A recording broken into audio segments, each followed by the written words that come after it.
Yahobu, Bapak Ibu Pendeta, Sinenge, Majelis dan warga Gereja Amin, ini adalah channel YouTube Sinode Gereja Amin.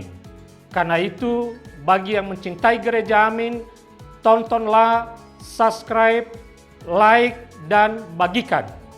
Gereja Amin yang tangguh, mandiri, dan peduli.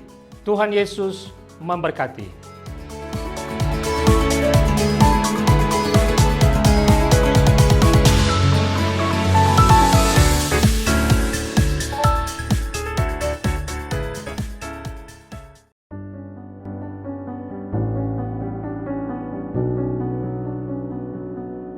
Halo guys, kembali lagi di dalam acara Youth for Christ bersama dengan saya, Arnold Adrian Siburian. Nah teman-teman, kita akan kembali membaca dan merenungkan firman Tuhan, tapi sebelumnya mari kita bersatu di dalam doa. Tuhan Allah kami yang terkasih, kembali kami datang ke hadirat-Mu. Kami mengucap syukur ya Tuhan untuk setiap kebaikan Tuhan, untuk kasih setia Tuhan yang nyata di dalam kehidupan kami. Ya Tuhan, pada saat ini kami akan membaca dan merenungkan sebagian dari firman Tuhan. Biarlah kami boleh memahami apa yang menjadi firman Tuhan. Kami boleh mendapatkan pembaruan. Kami boleh diingatkan kembali dan diteguhkan untuk bisa terus berusaha menjadi murid-murid Tuhan yang sesuai dengan apa yang Tuhan kehendaki. Terima kasih ya Tuhan, inilah doa kami. Kami naikkan doa ini hanya di dalam nama Tuhan Yesus Kristus. Amin. Nah guys, renungan kita kali ini berjudul Domino Effect, yang didasarkan pada Yosua pasal 7 ayat 1 dan dilanjutkan ke ayat yang 10 sampai 26. Penekanannya ada di ayat yang ke-1 yang berbunyi, Akan bin Karmi bin Zabdi bin Zerah mengambil sesuatu dari barang-barang yang dikhususkan itu. Guys, domino effect atau efek domino adalah sebuah fenomena di mana satu kejadian atau peristiwa dapat menyebabkan serangkaian kejadian atau peristiwa yang lain. Efek domino ini menunjukkan bagaimana satu tindakan atau satu kejadian yang dianggap kecil bisa berdampak dan berkembang menjadi peristiwa-peristiwa yang jauh lebih besar, lebih luas, dan beruntun. Mirip dengan bagaimana satu domino yang jatuh dapat membuat domino yang lain jatuh pula. Nah, bangsa Israel kalah dalam pertempuran melawan kota Ai setelah kemenangan besar mereka di Yeriko.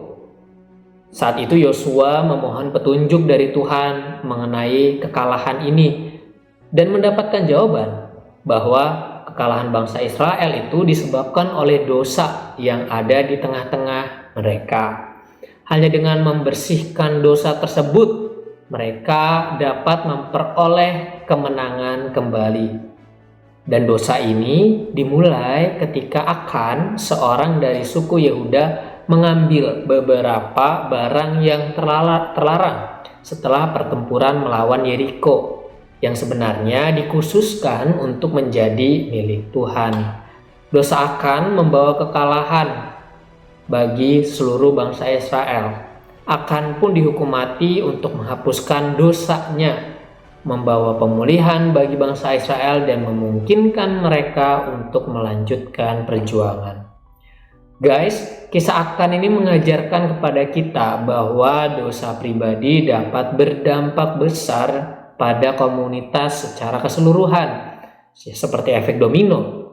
Setiap pelanggaran terhadap perintah Tuhan, sekecil apapun, bukan hanya berdampak pada diri sendiri, tetapi juga pada orang lain. Kita diingatkan untuk tidak meremehkan pelanggaran sekecil apapun dan mempertimbangkan setiap tindakan agar kita tidak menimbulkan dampak buruk bagi diri sendiri ataupun juga orang lain. Nah, inilah yang menjadi renungan firman Tuhan. Marilah kita bersatu di dalam doa. Ya Bapak, kami mengucap syukur kami boleh diingatkan kembali supaya kami semakin memperhatikan tingkah laku kami, supaya kami boleh kembali menghayati tugas kami sebagai umat-Mu yang sudah diselamatkan untuk terus berusaha sebaik mungkin melakukan apa yang menjadi kehendak Tuhan, supaya kami juga dapat memberikan teladan, bukan malah membawa celaka buat orang-orang yang ada di sekitar kami. Tuntun kami selalu ya Tuhan, mampukan kami selalu agar kami boleh menjadi murid Tuhan yang sesuai dengan yang Engkau kehendaki. Terima kasih ya Tuhan, inilah yang menjadi doa kami. Kami naikkan doa ini hanya di dalam nama Tuhan Yesus Kristus. Amin. Nah guys, demikian renungan kita hari ini. Tetap jangan lupa untuk subscribe, like, dan bagikan kepada orang-orang yang lain. Terima kasih, Tuhan Yesus memberkati.